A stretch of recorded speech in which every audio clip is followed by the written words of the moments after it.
Páscoa. Estamos aqui para comemorar, para celebrar algo que é muito especial para nós. No calendário cristão, as duas datas mais importantes... Alguém esqueceu o celular aqui. As duas datas mais importantes é o Natal e a Páscoa. Então, para nós, é um dia muito especial hoje, né? E a gente já começou aqui se alegrando em ver a banda grandona aqui. Vocês viram que bandona que estava aqui hoje? Coisa linda, né? É diferente, não é?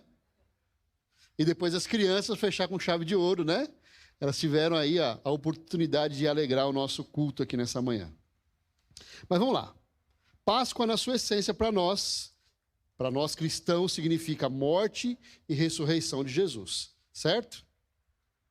Páscoa no hebraico significa Pesach, e é passagem. Diferente do que a gente comemora, do que a gente celebra, essa passagem é descrita lá no Antigo Testamento como a celebração da libertação do povo de Israel da escravidão do Egito. Eles ficaram durante 400 anos escravos lá, e quando eles saíram, Deus falou: vocês vão celebrar essa data como uma Páscoa, como a saída da escravidão do Egito e um tempo novo na vida de vocês. A história começa no período em que José... Já ouviram falar de José? Já, pastor, é o seu nome, é o senhor, não é? Não, não é eu. Viu? Não sou eu, não. No período em que José, que era filho de Jacó, de Israel, foi governador do Egito. Ele é levado por Deus para o Egito, para vinha um tempo ali de sequidão, e Deus leva aquele homem para lá para proteger o povo de Israel. Após a morte dele, o povo de Israel começa a crescer no Egito. Eles foram para lá para fugir da seca. Eles começam a crescer demais, e por medo de eles se rebelarem e dominarem o país, o rei transforma aqueles homens livres em escravos. Eles não foram dominados, não foram vencidos numa guerra, eles foram por livre e espontânea vontade para o Egito. E depois de um tempo, após a morte daquele que foi o governador do Egito, que era um israelita, eles se sentem ameaçados e se transforma aquele povo em escravo. A Páscoa é celebrada pelos judeus para comemorar a liberdade conquistada através de Moisés, que foi levantado por Deus para ser um libertador. Então, na cabeça do judeu, ele também comemora a Páscoa, só que de uma forma diferente. Ele enxerga de uma forma diferente. Está dando eco aqui, ó. Domingo de Páscoa para nós é dia da gente celebrar o amor de Cristo por cada um de nós. Ok? Ah, pastor, mas tem a questão da cruz, tem a questão... Ô, Renan, me ajuda aí, ó. Eu não sei o que está acontecendo, mas tá.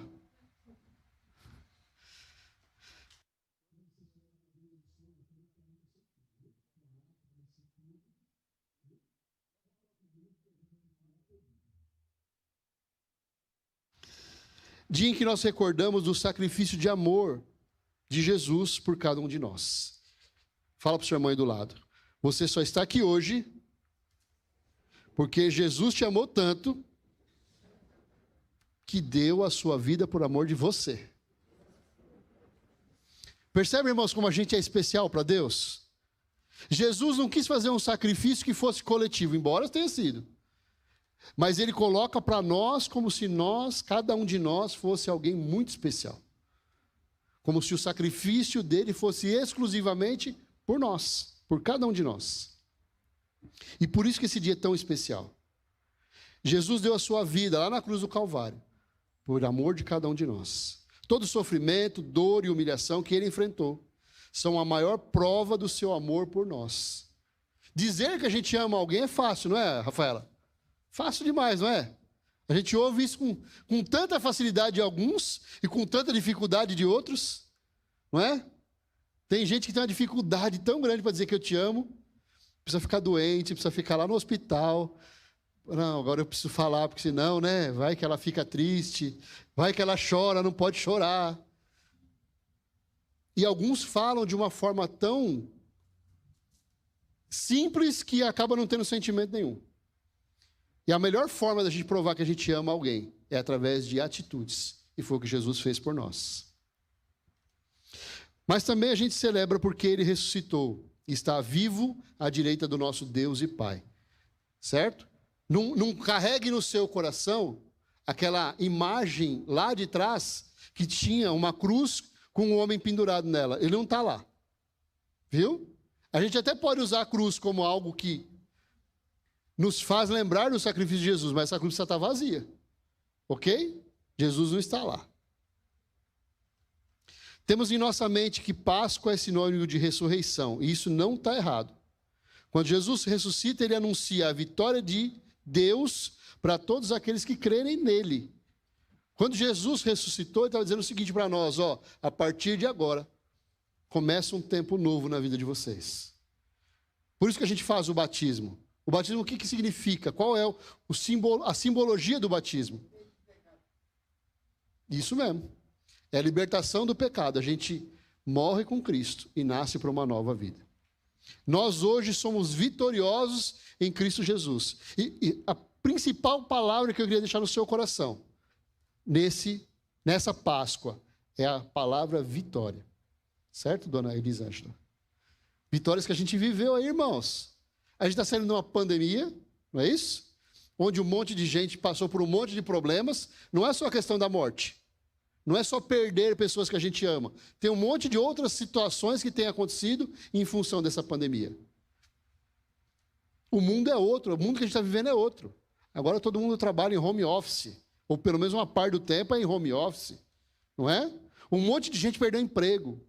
Os preços das coisas dispararam. As empresas ficam todas orgulhosas. Não, nós demos aqui 1,5% de aumento para os nossos funcionários. E cada vez que você vai no mercado, aumentou 20%, 30% as coisas. Não é assim que a gente está vivendo? Como é que a gente tem conseguido, irmãos, comprar as coisas no mercado? Eu tenho me perguntado isso. Se não fosse a graça de Deus sobre nós, acho que a gente já não teria mais dinheiro. É ou não é? Porque a gente continua ganhando a mesma coisa. Os aumentos que a gente tem recebido são tão insignificativos que... Não é? Os homens não acreditavam que Jesus voltaria. Quando ele morre e é enterrado lá, os homens daqueles dias não acreditavam que ele voltaria, nem os discípulos. Jesus falou, explicou, desenhou, mas nem eles acreditavam que Jesus ia voltar. Os fariseus, no coração deles, eles achavam que tinham resolvido o problema. Que aquele blasfemador não ia voltar mais. Que eles tinham se livrado de Jesus. Se fosse só pelo fato dele ter morrido na cruz, irmãos, a obra dele não seria completa. Para nós é algo que é muito estranho, não é? Ouvir falar que alguém foi crucificado. Mas naqueles dias era algo comum. Os homens que faziam coisas terríveis eram crucificados. Ao longo dos anos, muitos outros homens morreram crucificados. O sobrenatural da história de Jesus foi que depois de 3 dias, ele ressuscitou. Aí que está o sobrenatural. Aí que está o especial. É por isso que nós celebramos a Páscoa como uma data tão especial. Ele deu a sua vida por amor de nós, mas ele ressuscitou para nos trazer vida. Mateus 28:6 diz assim: ele não está aqui, ressuscitou como tinha dito. Venham ver o lugar onde ele estava. Jesus tinha anunciado em diversas oportunidades que depois de 3 dias ele iria voltar. Para o povo ficou meio sim subentendido, mas para os discípulos ele falou com clareza, com todas as letras. Mas a maioria esmagadora, para eles, era algo apenas que Jesus estava dizendo como uma frase de impacto. Ele está, para fixar no nosso coração, ele está dizendo dessa forma, mas não vai acontecer, porque não é natural. Mesmo nos nossos dias, depois de 2000 anos, quantas pessoas você conhece que ressuscitaram? Levanta a mão aí. Você conhece alguém? Era para ser algo comum, não era? Mas não é.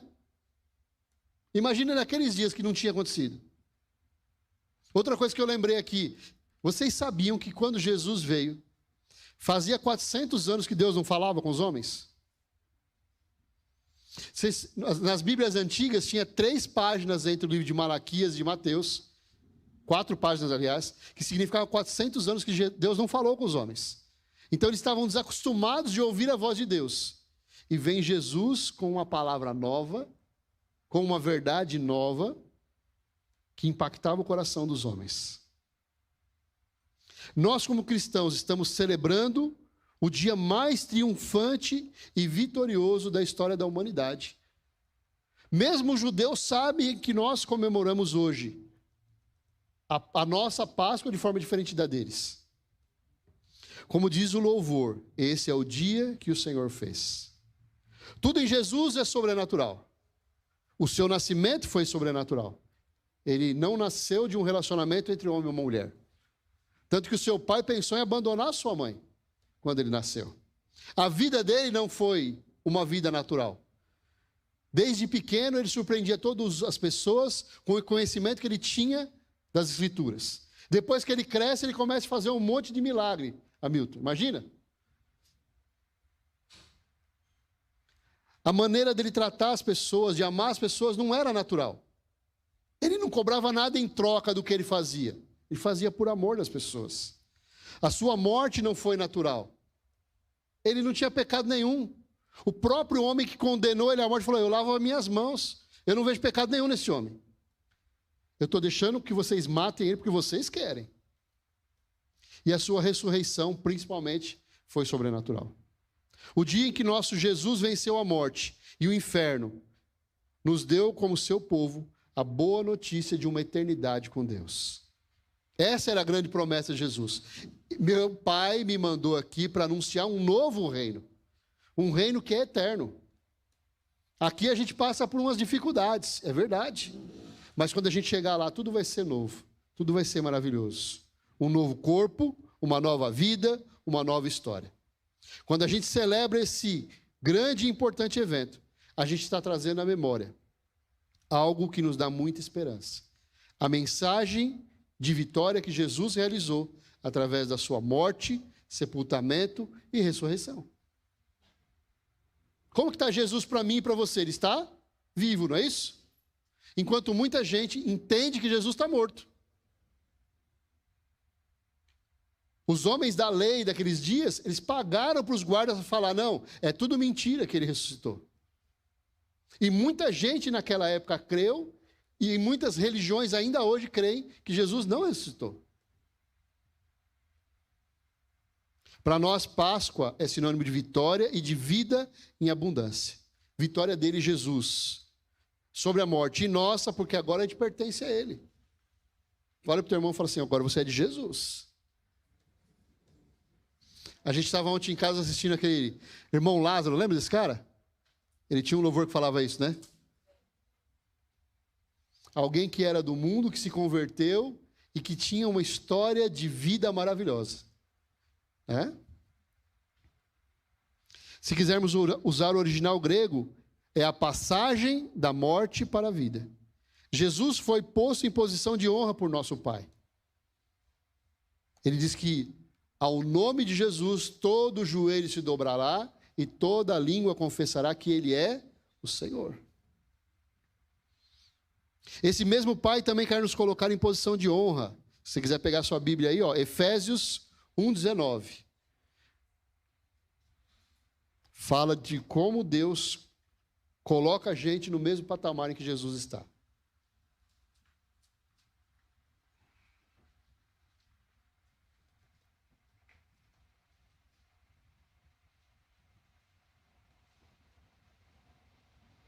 Acharam aí? Efésios capítulo 1, versículo 19.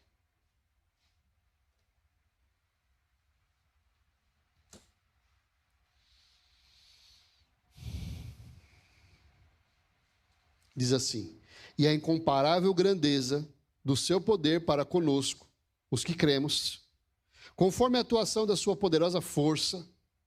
Esse poder ele exerceu em Cristo, ressuscitando dos mortos e fazendo assentar-se à sua direita nas regiões celestiais, muito acima de todo governo e autoridade, poder e domínio, e de todo nome que se possa mencionar, não apenas nessa era, mas também na que há de vir.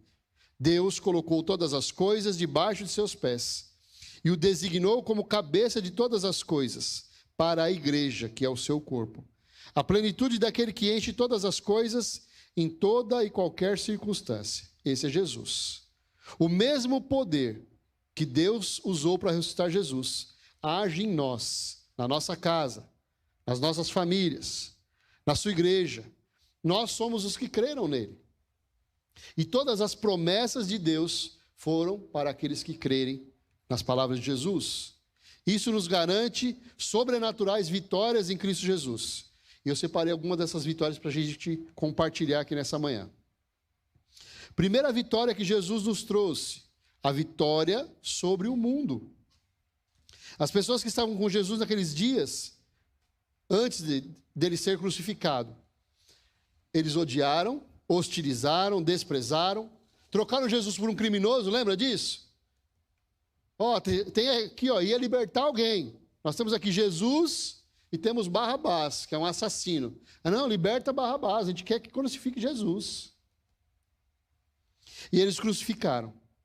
Mas o Pai o exaltou e o ressuscitou. Deus trouxe Jesus de volta à vida. E ao ressuscitar, Jesus venceu o mundo e toda a maldade que nele há. Não sei se vocês lembram disso, mas quando Jesus foi levado para a cruz, a Bíblia diz que ele levou sobre si todos os nossos pecados. Lembram disso? O que significa isso, pastor? Que nós estamos libertos, que nós estamos autorizados por Deus para fazer parte desse reino. Deus não pode compactuar com o pecado, mas nós fomos feitos santos pelo sacrifício de Jesus. O texto de Efésios, no capítulo 1, afirma que o mesmo poder que ressuscitou Jesus age agora em nós. Irmãos, há poder de Deus agindo sobre as nossas vidas. Sobre a sua vida, agora, nesse momento, tem poder de Deus agindo. Deus está operando em teu favor nesse momento. Você já parou para pensar nisso? Você pode dar um glória a Deus por isso? A gente não está abandonado, queridos. Já pensou nisso? A gente muitas vezes se sente sozinho, não é assim? Parece que ninguém está preocupado com a gente, mas Deus em todo o tempo está cuidando de cada detalhe da nossa vida. Ele tem poder para salvar, para curar, para libertar e até para trazer vida para aqueles que estão mortos. E ressuscitar, só para a gente entender aqui, viu, queridos?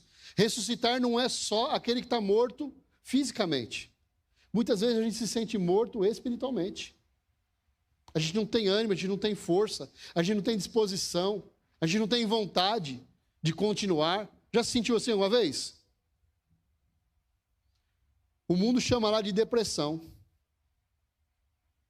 Mas depressão, na verdade, é o final da estrada. Antes da gente chegar no momento de depressão, que é quando a gente desiste de tudo, tem um monte de coisa que vai acontecendo que vai nos levar a isso. E a Bíblia está dizendo que Deus pode nos ressuscitar desse sentimento. Deus pode trazer vida para aquele que está morto, mesmo estando vivo. Parece impossível, mas é possível. E quem já passou por isso sabe muito bem como é. Há poder sobrenatural de Deus operando em nós e através de nós. Quando nós chegamos nos lugares, vocês sabiam disso? A presença de Deus chega através de nós. Você vai perceber algumas vezes o seguinte: você chega num lugar, estava tudo esquisito. Você não falou nada, você não orou, você não falou de Jesus, você não fez nada. Só de você chegar naquele lugar, o ambiente muda. Já viveram isso alguma vez? Sem você ministrar nada, sem você orar, sem você fazer nada, só de você chegar. A Bíblia diz que nós somos luz. Só da gente chegar nos ambientes as coisas já mudam. As pessoas veem algo diferente em nós. O que tem de diferente em nós? A presença de Deus. Páscoa é ressurreição, Páscoa é vitória para o povo de Deus sobre o mundo. Segunda coisa, vitória sobre a dor e o sofrimento. Em seus momentos finais, Jesus provou dores e sofrimentos tão terríveis que do seu corpo saiu suor e sangue, diz a Bíblia. O sofrimento que ele enfrentou por amor de cada um de nós foi algo inexplicável. Já assistiram o filme do Mel Gibson lá? Quem já assistiu? Levanta a mão aí. Chama Paixão de Cristo. Irmãos, a gente vê aquilo, a gente começa a chorar, não é assim? Já assistiram esse filme? A gente assiste, não é, Simone? E a gente, não dá para segurar. E não é nem 1/10 daquilo que Jesus passou. Aquilo que ele se dispôs a passar por amor de nós. Mas a sua história não está limitada somente a sofrimento e dor. Depois de todo esse sofrimento por amor de nós, ele ressuscitou. liberto de todas as dores, de todo o sofrimento que ele tinha passado. Jesus está vivo e está sentado à direita do Pai. A dor e o sofrimento não têm mais poder sobre ele. O texto de Efésios afirma que o mesmo poder que ressuscitou Jesus age agora em nós. Isso significa que nós também podemos, em Jesus, superar toda a dor e sofrimento. Olha para mim aqui, ó. Quantas pessoas a gente conhece que desanimou da vida, que desistiu da vida, porque perdeu alguém que amava? É difícil, irmãos? É muito difícil. Perder uma mãe, perder um pai, perder um filho, perder um marido, uma esposa. Mas a Bíblia diz que a vida continua, porque o nosso foco não está aqui na terra. E quando a gente entende isso, fica mais fácil da gente superar. Agora imagine uma pessoa que não tem essa visão, que ela acha que tudo se resume à nossa vida aqui na terra. Quando ela perde alguém, como é que ela fica? Como é que ela se recupera disso? Como é que ela sai dessa situação?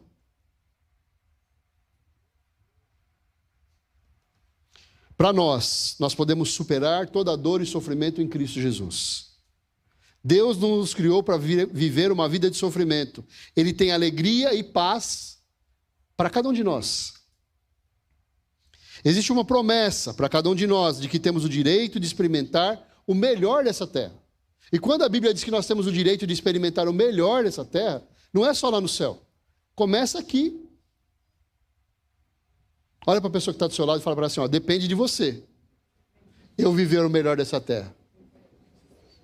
E agora, Fabiano? Para Aline viver o melhor dessa terra depende de você. Por que a gente diz isso, irmãos? Porque a gente precisa tomar a responsabilidade sobre nós.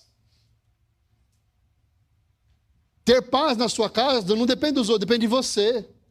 Viver uma vida de alegria e paz não depende dos outros, depende de você. E quando a gente traz essa responsabilidade para nós, as coisas começam a mudar. Porque é muito mais fácil falar para o outro, né? Mas se você fizesse, eu só fiz porque você fez. A gente não faz isso? A gente justifica os nossos erros apontando o outro. Muda alguma coisa? Não muda. Você cobrar, exigir mudança do outro, não muda nada na sua vida. Sabia, Madá? Jorjão, você precisa. Não muda nada, ele continua fazendo tudo errado. Não é? Agora, quando a gente olha para nós, o que eu posso fazer de diferente? Independente do outro fazendo tudo errado. O que eu posso fazer diferente? Aí as coisas começam a mudar. A gente não vai só provar do poder de Deus sobre a nossa vida. A gente vai experimentar desse poder sendo derramado sobre a nossa casa, sobre a nossa família, sobre a nossa história. Se você olhar 50 anos para frente, do dia que nós estamos, como é que vai ser a história da sua família? Como você gostaria que fosse a história da sua família? Quem tem filho pequeno, levanta a mão. Talvez a gente nem esteja mais aqui, é ou não é? Como é que vai ser a história dos nossos filhos? Eu sei de uma coisa, irmão, se eles forem apaixonados por Jesus, como a gente viu as nossas crianças aqui hoje, se eles permanecerem nessa visão, com esse sentimento, a gente não vai precisar estar aqui, Miriam. Não é? A gente não vai precisar estar aqui, porque eles vão estar no melhor lugar que eles poderiam estar. Sabe o que eu penso, irmãos? O privilégio que essas crianças têm. Quem se converteu depois dos 20 anos? Levanta a mão. Vocês nunca foram para uma escolinha, seus bobão? Não é? Vocês nunca experimentaram o que eles vão experimentar hoje. A alegria deles de falar Yahvé, que vocês viram a alegria deles? Eles não queriam falar, eles queriam gritar. Não é isso? A gente não experimentou isso, eu também não. Isso são marcas que vão ficar no coração deles para sempre. E ainda que a gente não esteja aqui, eles vão lembrar dessas coisas. Que bom que vocês valorizaram trazer os seus filhos aqui. Né? Eu falei para a Bruninha, a gente não pode deixar de fazer algo com as crianças. Os adolescentes escaparam, né, Giovana? Eles são lisos que nem sabonete, irmãos. As crianças não, elas amam fazer essas coisas. E se o pai não trouxer, elas puxam a orelha do pai. Pai tem que ir. Nós estamos preparando uma terra que vai dar muito fruto. Viu? Os nossos filhos vão chegar em lugares que a gente nunca sonhou chegar. Não tenha dúvida disso. Eles estão tendo experiências que a gente não teve. Eles estão vivendo coisas com Deus que a gente não viveu. Que bom, que privilégio. Terceira vitória, vitória sobre a morte. Quando colocaram a pedra na entrada do túmulo de Jesus, o mundo acreditou que tinha encerrado aquela história. E na verdade estava começando uma parte que é das mais bonitas da história. Mal sabiam eles que a história estava apenas começando. 1 Coríntios 15, 25 diz assim: pois é necessário que ele reine, até que todos os seus inimigos sejam postos debaixo de seus pés. O último inimigo a ser destruído é a morte, e Jesus venceu a morte. O lugar do diabo é onde, irmãos? Aonde? Mostra a sola do seu pé para ele. Aqui, ó. Não é? E por que muitas vezes a gente deixa ele se abancar como rei na nossa vida? Ele não é rei de nada. O desejo do coração do diabo era ser igual a Jesus, ser igual a Deus, e ele não conseguiu. Nós estamos numa posição hoje, para pensar aí, nós estamos numa posição hoje muito acima da do diabo, não estamos? Por que o diabo odeia tanto a gente? Porque nós recebemos de graça de Deus algo que ele queria. Deus diz para nós que nós estamos hoje na hierarquia do reino dos céus, ao lado de Jesus. O diabo nunca teve essa oportunidade. Olha que privilégio que Deus dá para nós. E por que isso aconteceu? Porque Jesus decidiu que nós valíamos a pena. Ele olhou para nós e falou: não, esses caras valem a pena. Se nós não somos bons hoje, imagina antes da gente ter Jesus. Hein, Rodrigo? Imagine como nós seríamos se nós não tivéssemos Jesus. A gente já pisa na bola um montão, né? Faz um monte de coisa errada.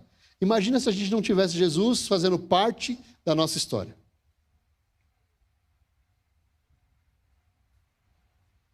Nós, como cristãos, não podemos dizer que a gente está morto, que a gente está frio, que a gente está desanimado, desmotivado, pensando em desistir. Essas palavras não podem fazer parte do nosso vocabulário. Esses sentimentos não vêm de Deus. Olha para mim aqui, ó. Deus não está preocupado como a gente chegou aqui hoje. Deus não está preocupado com todas as festividades que a gente vai fazer depois que a gente sair daqui. Eu sei que vocês prepararam um almoço especial, não é assim?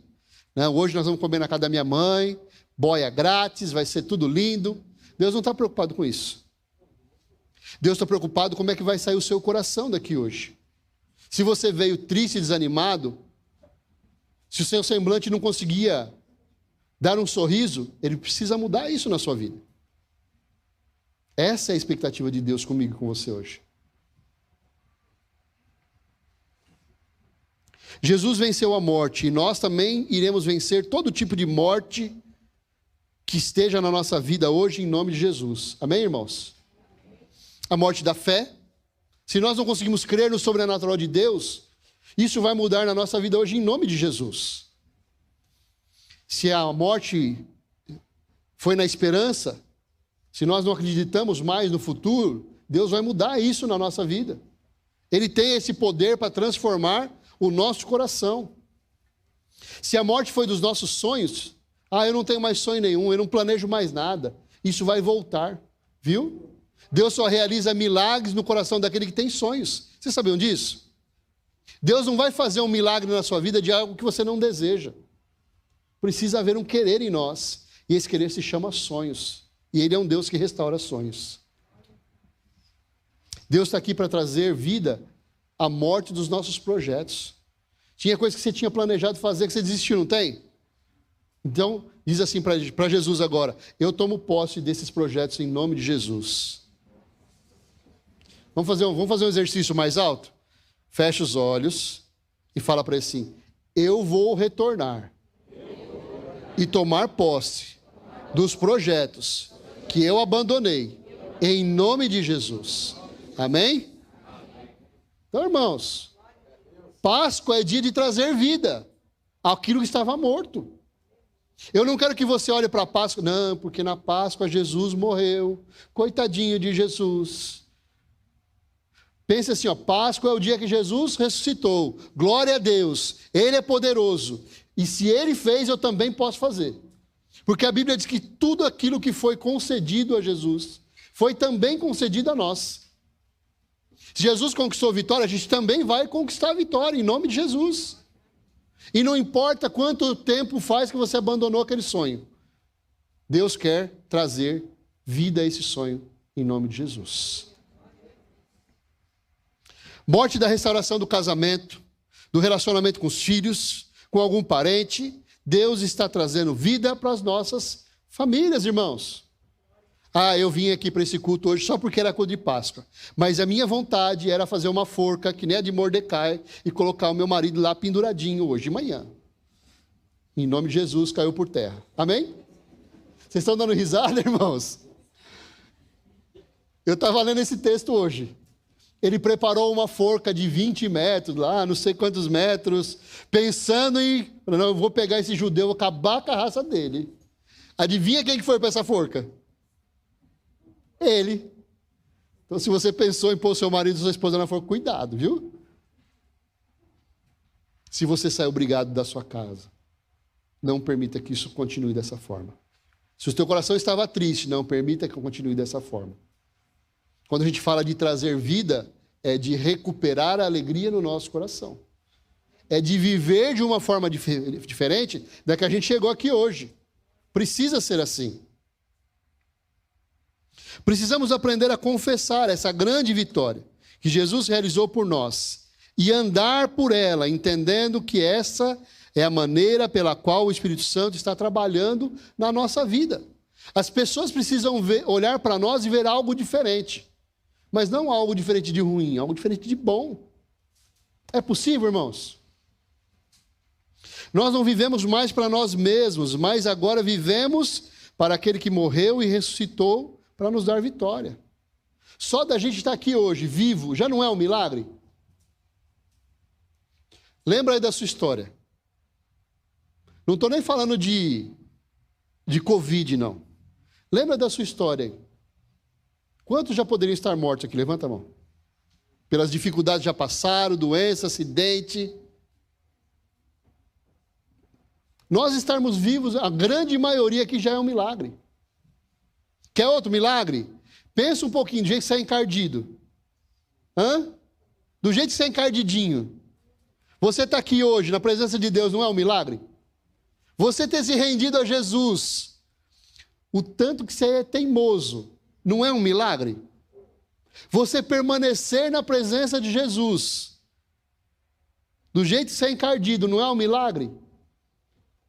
E você ir para o céu, é um milagre ou não é? Se a gente olhasse para o nosso histórico, irmãos, será que a gente merecia ir para o céu? A gente fala que o céu é maravilhoso. Deus preparou um lugar especial, não é? Mas a gente merece? A gente merece o quê, irmãos? Entre céu e inferno, qual que é o nosso merecimento? A gente merecia ir para o inferno. Foi por isso que Jesus precisou vir. Porque não havia em nós santidade suficiente para estar na presença de Deus. Aí ele vem e fala, não, eles são assim, mas vão melhorar. Não é? Eles são arteirinhos, mas vão melhorar. Eles são teimosos, mas eles vão melhorar. Eles são terríveis, mas eles vão melhorar. Ele apostou todas as fichas em nós. E a gente consegue olhar para o espelho e falar, não, eu não vale a pena. Eu não mereço nada. Ele viu o valor em nós. O intuito dessa palavra é nos encorajar a permitir que Jesus complete a sua obra na nossa vida. Nós não estamos prontos ainda para ir para o céu, ok. Então vamos permitir que Jesus continue a trabalhar em nós. Deixa as birras de lado, deixa as suas teimosias de lado, deixa os seus achismos de lado. A gente acha um monte de coisa, não acha? E a Bíblia está dizendo que a gente precisa se desvencilhar dessas coisas. e experimentar aquilo que Deus está nos oferecendo. Mas para que isso possa acontecer, para que a gente possa experimentar esse sobrenatural de Deus, é preciso que a gente receba Ele como Senhor e Salvador da nossa vida. A gente já fez isso um dia, não fez? A gente precisa aprender a submeter a Ele totalmente. Temos que dar permissão para que Jesus transforme a nossa vida. O Senhor está esperando esse momento a vida inteira. Olha para mim aqui. E muitos de nós acham que porque a gente fez isso uma vez, o problema está resolvido. Eu entendo, irmãos, estou entendendo que nem o Rafa. Tudo diferente, né, Rafa? Acho que nós somos pai e filho mesmo. Eu entendo, irmãos, que a gente precisa se entregar a Jesus todos os dias. Eu entendo que a gente precisa fazer a nossa oração de entrega todos os dias. São oportunidades que Deus nos dá de nos aproximarmos dEle. Foi um dia especial quando a gente fez pela primeira vez? Foi, mas pode se repetir. Na nossa vida, essa história pode se repetir. Hoje nós somos servos de Deus, mas também somos co-herdeiros com Cristo, de todo aquilo que Deus tem preparado para nós. Queria que você ficasse de pé no seu lugar.